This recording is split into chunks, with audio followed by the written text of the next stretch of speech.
Razbuten, how have you been creatively dealing with everything that's been going on in 2020? I don't mean to pry into any personal things, but specifically, if you felt more creatively inspired, less creatively inspired, if you've been consuming more content or consuming less content, what's been your overall effect by everything going on? Definitely less creatively inspired. I think it's been harder to create stuff for a handful of reasons. I mean, a general anxiety. All right, Sure. like I am already someone prone to a lot of anxiety, so I think to have this elevated state of just a lot of uncertainty and unrest, and not having the same sort of outlets of like, hey, let's go grab a beer Right. with friends. Having those be gone kind of gives less valves to blow off steam from. Right. And I find myself like then being like, well, I guess I'll work more. But I don't. So I think I've been working more, but I don't know that I've been more creatively inspired, if that makes sense. Right. Okay. It might sound backwards, but like, No, but I think that makes sense. Like it's because you have in a way more time to work because of this, but that doesn't necessarily mean that you're having more sparks than ever, right? And the reason I like to ask this question is just because everybody has a different response. It always affects people differently. Some people have felt like it awoke their creative side because they now had time to do all this stuff. But there's also other people where it's just like everything going on has made it really difficult to find inspiration in what I make. But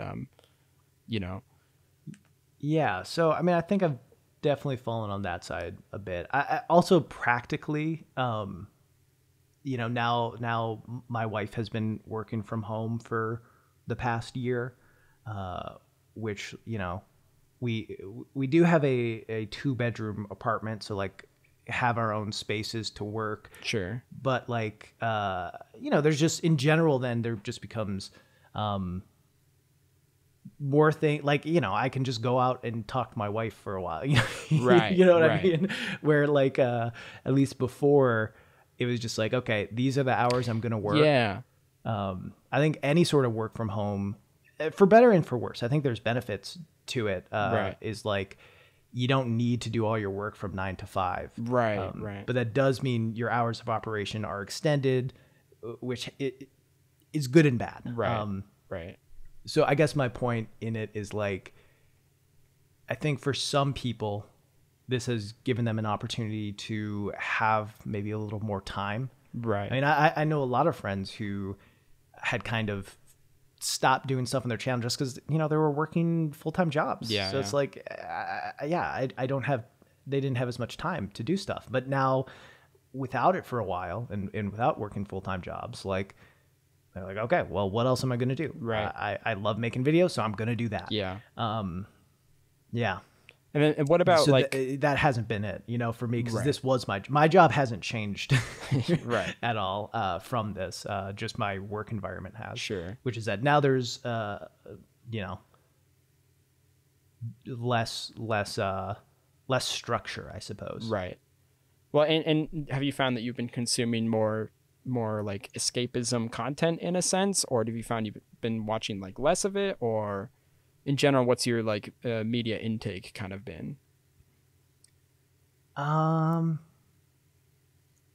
we've been watching a lot of dumb shows, which like my wife and I always, we always have some show we're watching, Sure. but I think in the past it's been like, all right, what's the best show we can? Breaking Bad, people love that. Let's watch that. Right. Kind of these heavier prestige shows. But then we're like, all right, One Tree Hill, let's go. Like, Right. The standards have almost shifted a little bit. yeah. We're watching The Bachelor a bunch. Right. Yeah, it's just like, so I guess in that regard, it's my interest to watch a serious drama is like, I'm good. Like I'm gonna watch to see if this dude gives this girl a rose. That sounds like where my brain's at. I think that's now. the ultimate form of escapism, is watching Bachelor. Yeah. Right? Yeah. Yeah. Where, yeah, you know, and not to get too heavy on the takes, I think one reason a lot of people didn't like The Last of Us Part 2 is like it came out at literally the worst time in the world, right? Right. It came out in June when there's tons of unrest. It came out just like a few months into COVID. No one wants a story about the end of the world. Like, you know what I mean? Yeah. It's just like, and I know there's other reasons people didn't like it, but I think people weren't going to be receptive to it. Right. I found myself, you know, I ended up liking it, but I get why people Right. didn't want to experience Meanwhile, a game like that. something And- like Animal Crossing comes out at the perfect time. and everyone plays Right. it. Yeah. That's the level of escapism they were looking for. Right.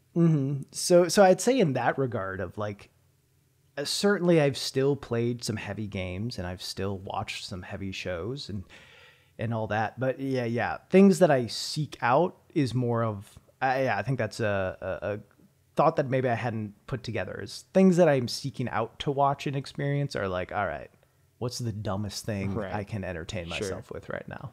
Yeah, I mean, and that's fair too. I had Cheratomo on here, and she was mentioning how she's been watching a lot more movies that are just absolutely ridiculous because it invokes more excitement right now than watching something that's structured and like you said, dramatic and understanding. So yeah, I could definitely see that.